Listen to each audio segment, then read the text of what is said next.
Section 11.45a of the Commission's rules provides that no person may transmit or cause to transmit the EAS codes or attention signal, or a recording or simulation thereof, in any circumstance other than in an actual national, state or local area emergency or authorized test of the EAS, or as specified in Sections 10.520, D, 11.46, and 11.61 of this chapter.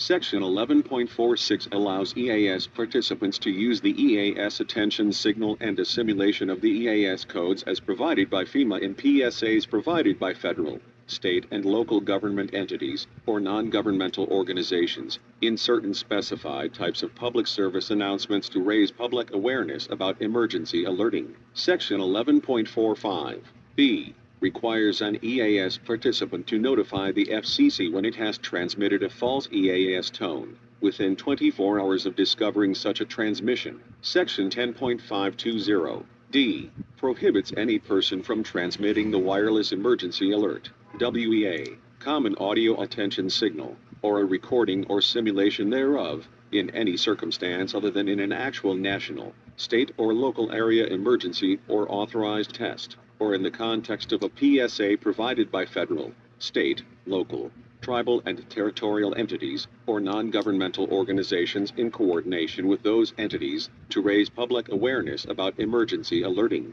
Thus, if advertisements, promotional announcements, or other programming includes the EAS codes or EAS or WEA attention signals, or simulations thereof, not in connection with an actual emergency, authorized EAS or WEA test, or authorized PSA, they are prohibited. A simulation of the EAS codes or EAS or WEA attention signals includes not only recordings of actual EAS codes or EAS or WEA attention signals, but also sounds that mimic or are substantially similar to them, such that an average listener could reasonably mistake the sounds for an actual EAS code or EAS or WEA attention signals. In addition, such false use of the EAS codes or EAS or WEA attention signals may be considered a false distress signal, which is prohibited under Section 325A of the Act.